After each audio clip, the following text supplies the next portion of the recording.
What's up, guys? Anders here with another patch notes video for you guys. Today we're going to be taking a look at the test server patch notes. A lot to get through, but before we get started, if you've enjoyed this video, please like and sub to the channel if you haven't already.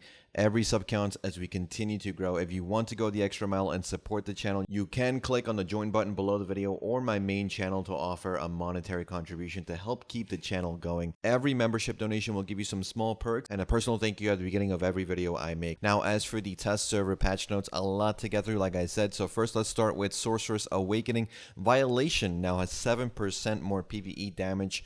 Turnback Slash now has 50% more PVE damage. And Grim Reaper's Judgment now has HP recovery per hit on charged hits. Now, most of these changes for the next classes will be PVE focused. I will say PVE damage if it's just PVE. If it's not, I'll say PVX, just so you understand what's happening. Now, Mystic Awakening is the next class we're going to take a look at. Tidal Burst now has 15% more PVE damage. Rapid Stream now has 10% more PVE damage. Sea Burial has 7% more PVE damage. Wave Orb now has 10% more PVE damage. Dragon Shatter now has 10% more PVE damage. And Flow Wave Orb now has 60% more PVE damage. Pretty good overall there. Berserker Awakening Slugfest now has 75% more PVE damage and 50% more crit rate in PVE. It also no longer has a stiffen on this skill. Ground Lifting now has 43% more PVE damage, and Devastation now has 100% crit rate in PVE only. Now, Ranger Awakening received some regeneration changes and now does 15% more damage in PvE. Tempest Flow now has a 15-second cooldown, down from 18 seconds, and it now has a down attack modifier, which is very nice. Striker Awakening, Echo Spirit now has 30% more damage in PvE. Skull Crusher now has 20% more damage, again in PvE. Endless Explosion now has 30% more PvE damage, and Ferocious Assault now does a minus 15 DP on good hits. Guard Brace Training, which is the basic attack, now has a 10 AP buff on attack as well. Now, for Lawn Awakening, a lot of changes. Tailspin now has 35% more PvE damage. Bridal Despair now has 10% more damage. Earthly Pain now has 10% more damage as well, and a minus 15 DP on good hits.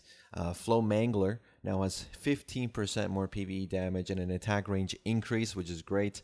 Bleeding Hearts now has 10% more PvE damage and a minus 20 DP on good hits.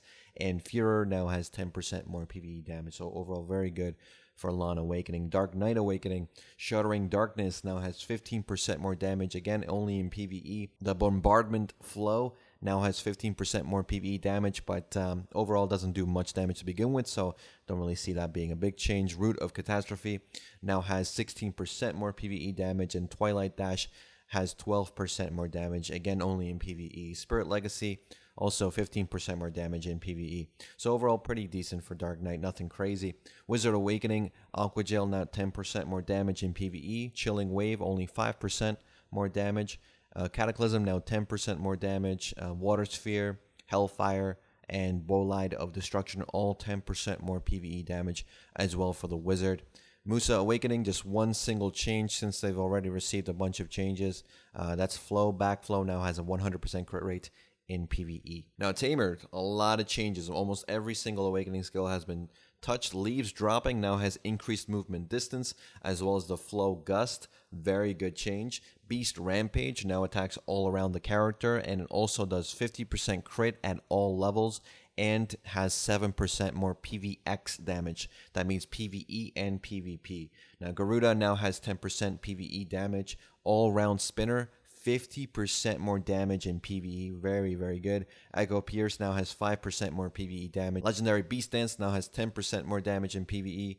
And Moonlight Strike, Flow Full Moon, and Cloud Stomping all do 10% more PvE damage as well. Very good. Tamer in general, Bolt Wave and Jolt Wave attack range has increased, and the Absolute of Whiplash has 5% more PvE damage as well. Now, as for Mewa Awakening, Sticky Snowflake has 10% more damage in PvE.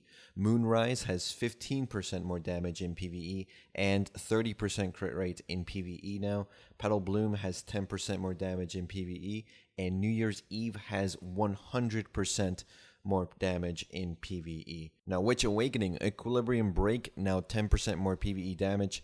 Detonative Flow, Fissure Wave, and Thunderstorm all have 10% more PvE damage. Voltaic Pulse as well, 10% more damage in PvE. And Yoke of Ordeal only has 5% more damage in PvE. As for Kunoichi Awakening, Wheel of Wrath has 23% more PvE damage. Chain Crash Sachakram now has 26% more damage in PvE. Half Moon Slash now has 13% more damage in PvE, and Flow Wrath now has 21% more damage in PvE and a 50% crit rate in PvE. Now Lethal Spin Spree now has 17% more damage in PvE, and Halo's range has increased as well as now doing a minus 10 DP for 15 seconds. Ninja Awakening also getting a slew of awakening changes, so Seamless getting a 100% crit rate in PvE and keeping that 35% crit rate for PvP. It has 45% more damage in PvE. It has a 4-second cooldown now as well, so very good changes for Seamless. Flow Execution now has 25% more PvE damage. KO Spree Last Hit now has 50% more PvE damage and a 100% crit rate in PvE. Very good. Corrupt Sword Dance now has 10% more damage as well. Sudden Decap, 10% more damage in PvE, and same thing for Bloodthirst Katana Shower, 10% more damage in PvE. Murderous Intent, 10% more damage. Serpent Ascension though, 20% more damage. Drastic Measure, 15% more damage in PvE, and Vacuum Slash, 10% more damage in PvE. So overall, a lot of buffs for Ninja Awakening. Succession changes overall. Guardian Succession received some minor buffs to animations and cancels. As usual, that's what Guardian Succession needs.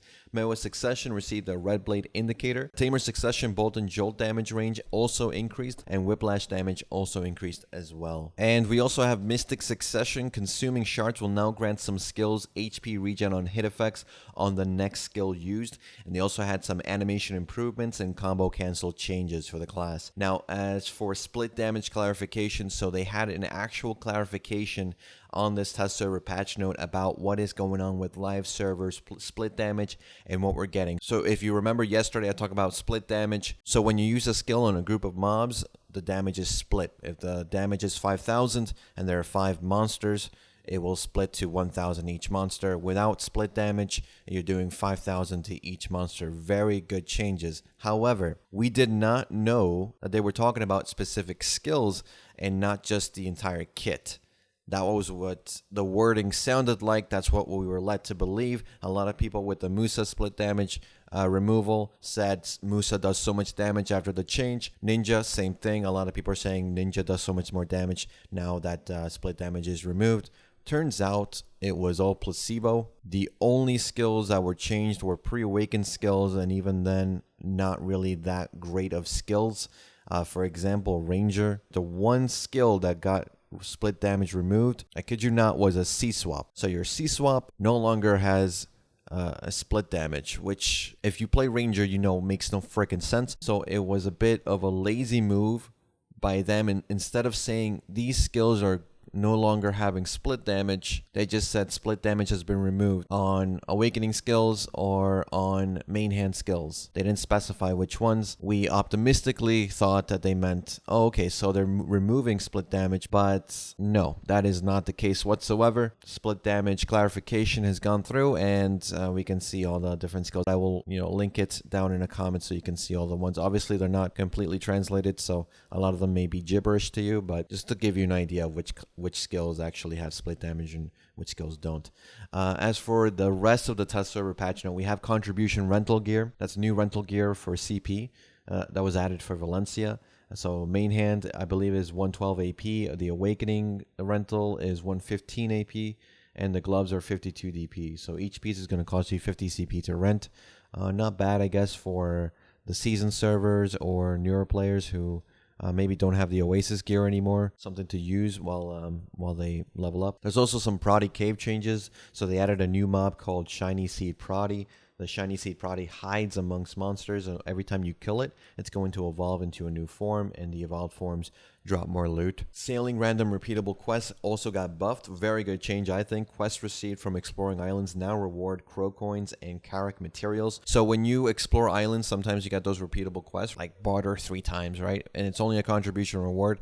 So most of the time you just don't do it, honestly. But now they have crow coin rewards and Carrack materials, so it's actually worth doing. Makes sense. Good change overall. Oh, Odalita dailies also been updated. The rewards from dailies in the region have been improved. So again, we don't have Odalita, but by the time we get it, it should already be implemented. And that's pretty much it, guys. That's pretty much it. A lot of awakening PvE buffs. Let me know what you thought about all these changes down in the comments. The split damage clarification was especially kind of disheartening, but they did mention that next week, hopefully, is when we're going to get the major PvP Awakening balance patch. So what they're trying to do is make Awakening be as strong as Succession. So in some cases, like DK Succession, for example, being better than DK Awakening, they want it to be on par now, DK Awakening with Succession, so that you don't have to choose Succession every time if you want to play that class. Essentially, this is their idea. So we'll see what they do. If you play an Awakening class right now, it's very exciting. But do keep in mind that they're talking about classes that have Succession, so I don't think that classes that don't have Succession, for example, like Archer, like Shy, are going to get any of these PvE buffs. That's why we didn't see them today on the list. So unfortunate if you're playing one of those classes. And that's all I got for you guys. Thanks again for watching. Thanks for listening. I'll see you all in the next one. Take care.